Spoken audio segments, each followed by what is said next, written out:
Part 3, Chapter 5, The Covenant.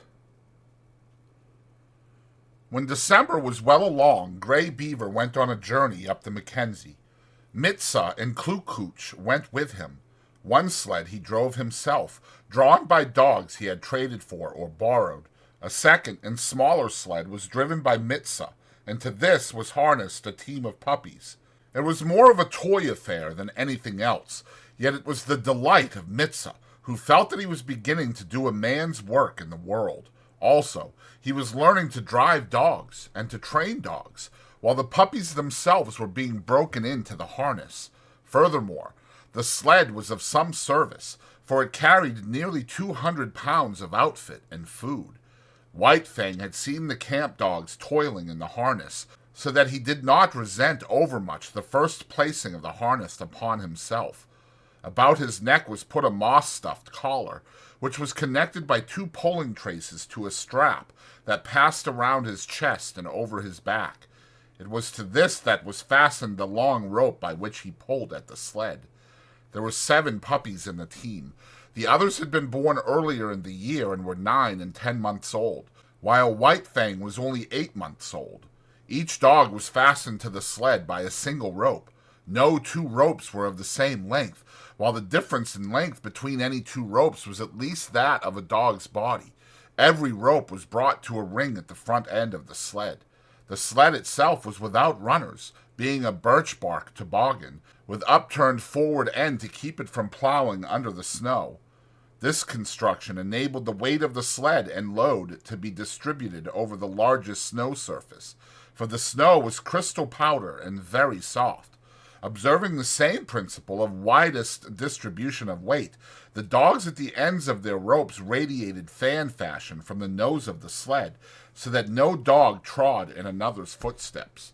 There was, furthermore, another virtue in the fan formation. The ropes of varying length prevented the dogs attacking from the rear those that ran in front of them. For a dog to attack another, it would have to turn upon one at a shorter rope, in which case it would find itself face to face with the dog attacked, and also it would find itself facing the whip of the driver. But the most peculiar virtue of all lay in the fact that the dog that strove to attack one in front of him must pull the sled faster, and that the faster the sled traveled, the faster could the dog attacked run away. Thus, the dog behind could never catch up with the one in front. The faster he ran, the faster ran the one he was after, and the faster ran all the dogs. Incidentally, the sled went faster, and thus, by cunning indirection, did man increase his mastery over the beasts. Mitsa resembled his father, much of whose grey wisdom he possessed. In the past, he had observed Lip Lip's persecution of White Fang, but at that time Lip Lip was another man's dog, and Mitsa had never dared more than to shy an occasional stone at him.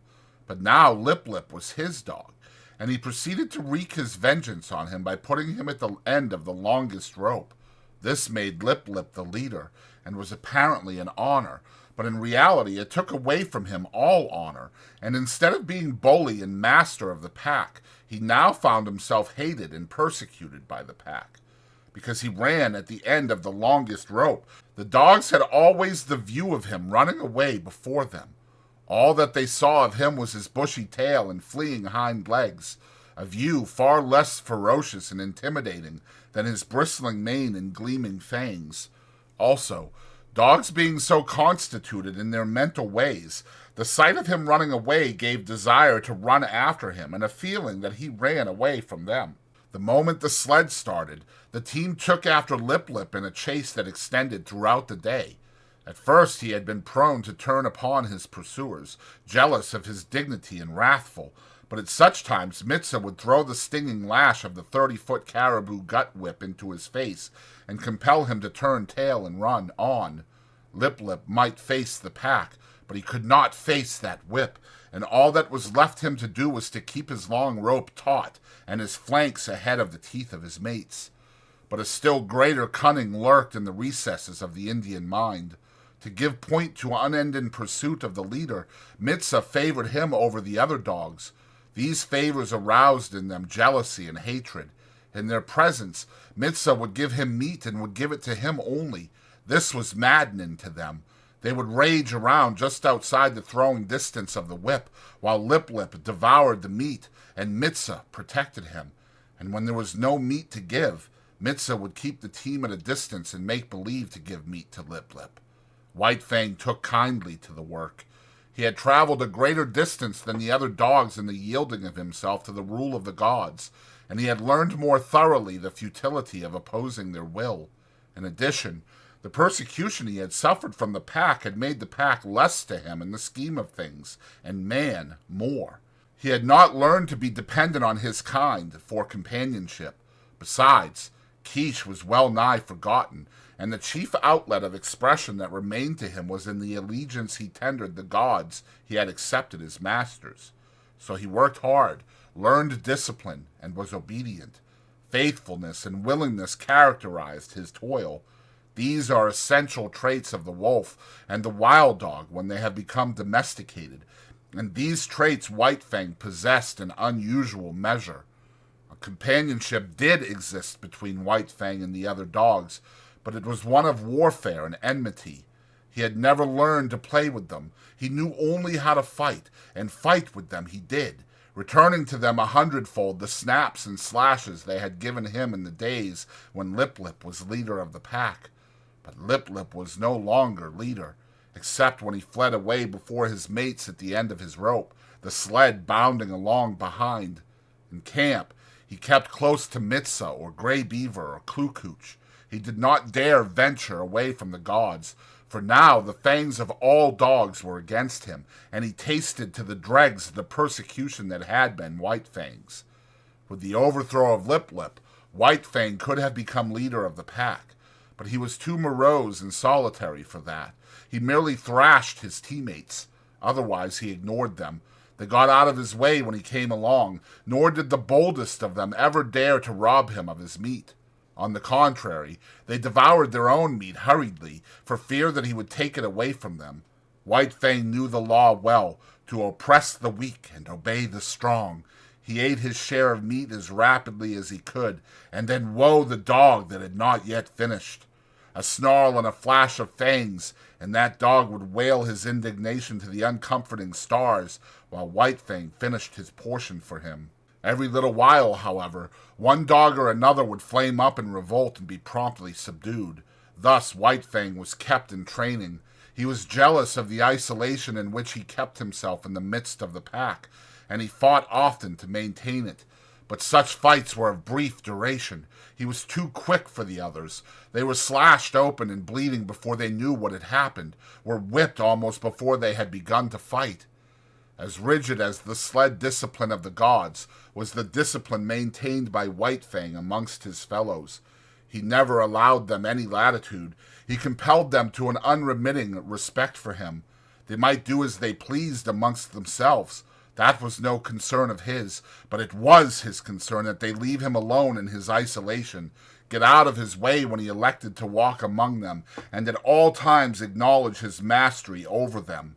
A hint of stiff-leggedness on their part, a lifted lip or a bristle of hair, and he would be upon them, merciless and cruel, swiftly convincing them of the error of their way. He was a monstrous tyrant. His mastery was rigid as steel. He oppressed the weak with a vengeance.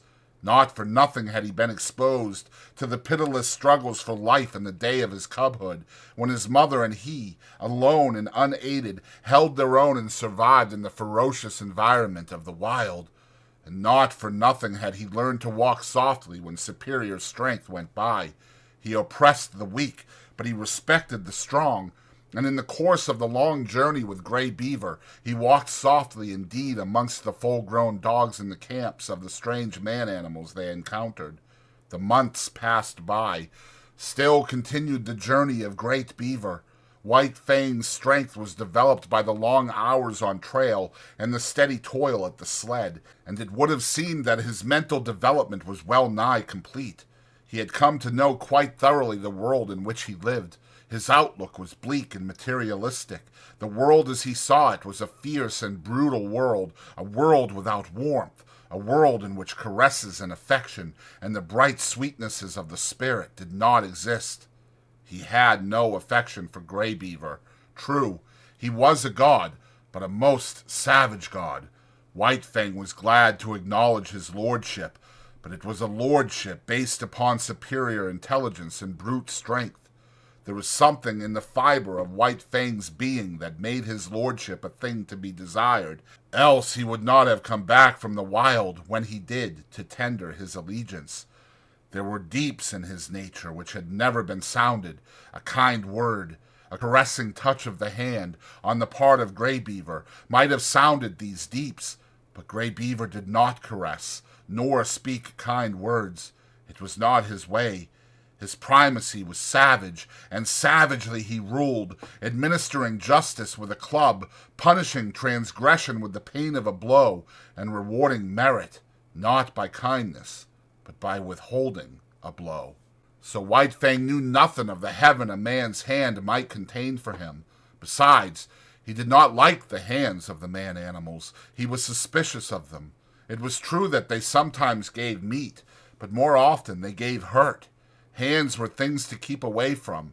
They hurled stones, wielded sticks and clubs and whips, administered slaps and clouts, and when they touched him, were cunning to hurt with pinch and twist and wrench.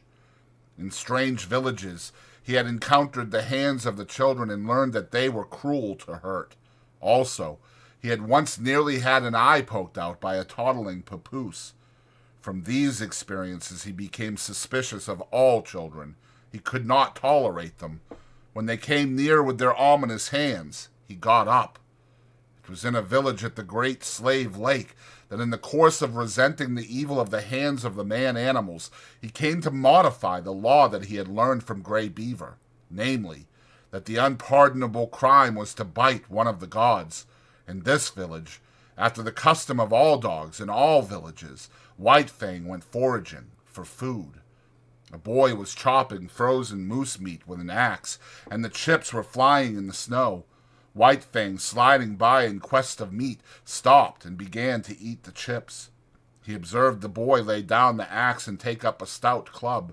White Fang sprang clear, just in time to escape the descending blow. The boy pursued him, and he, a stranger in the village, fled between two teepees to find himself cornered against a high earth bank. There was no escape for White Fang. The only way out was between the two teepees, and this the boy guarded. Holding his club prepared to strike, he drew in on his cornered quarry.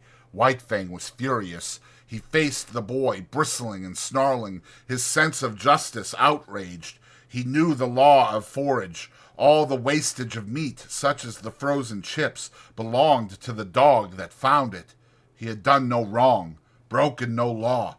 Yet here was this boy preparing to give him a beating. White Fang scarcely knew what happened. He did it in a surge of rage, and he did it so quickly that the boy did not know either. All the boy knew was that he had in some unaccountable way been overturned into the snow, and that his club hand had been ripped wide open by White Fang's teeth. But White Fang knew that he had broken the law of the gods. He had driven his teeth into the sacred flesh of one of them, and could expect nothing but a most terrible punishment. He fled away to Grey Beaver, behind whose protecting legs he crouched when the bitten boy and the boy's family came demanding vengeance. But they went away with vengeance unsatisfied. Grey Beaver defended White Fang. So did Mitsa and Klukooch.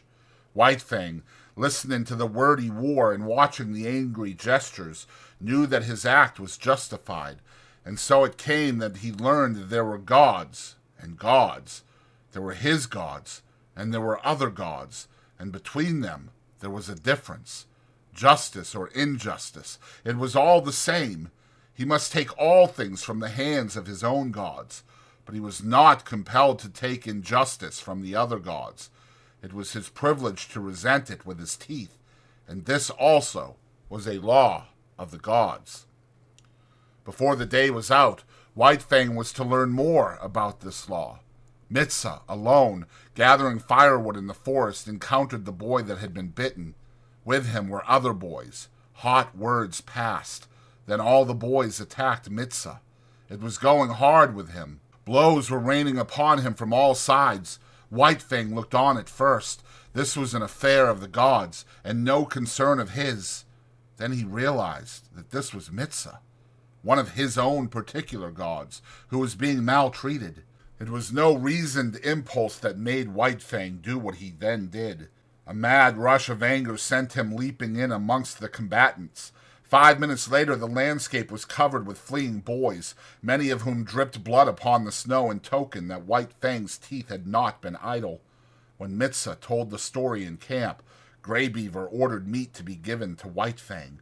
He ordered much meat to be given, and White Fang, gorged and sleepy by the fire, knew that the law had received its verification.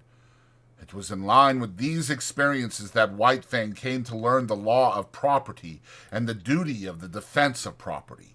From the protection of his god's body to the protection of his god's possessions was a step, and this step he made.